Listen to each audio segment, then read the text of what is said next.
सुपरक्यालिफ्रेजिलिस्टिक एक्सपियालिडोसिस यो शब्द सुन्दाखेरि कस्तो अचम्म र अनौठो खालको छ है। तर इन्ट्रेस्टिङ कुरा के छ भने नि यो शब्द चाहिँ 1964 AD भन्दा अगाडिदेखि नै बोल्दै र लेख्दै आएको रहेछ। तर त्यतिखेर यसको कुनै पनि लोकप्रियता र भ्याल्यु नै थिएन। अनि पछि गएर 1964 AD मा डिज्नीको म्यारी पपिन्स भन्ने चलचित्रमा यो शब्द भएको गाना आयो। त्यसपछि त यो विश्वभरि एकदमै चर्चित भयो र सबै मान्छेहरूले यो शब्द बोल्न थाले। अनि यसलाई चाहिँ वन्डरफुल, अमेजिङ, इन्क्रेडिबल भन्ने अर्थमा बोलिन थाल्यो। अनि यो कुराबाट चाहिँ हामीले एउटा राम्रो लेसन के लिन सक्छौँ भने नि कहिलेकाहीँ हामीले मनबाट गरिरहेको काम चाहिँ अर्थहीन, साधारण र एकदमै प्रोडक्टिभ नभए जस्तो लाग्न सक्छ। अनि त्यो कारणले गर्दाखेरि हामी त्यो कामलाई बिस्तारै छोड्दै जान्छौँ है।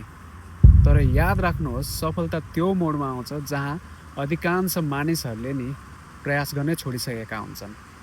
त्यसैले दौडिरहनुहोस्,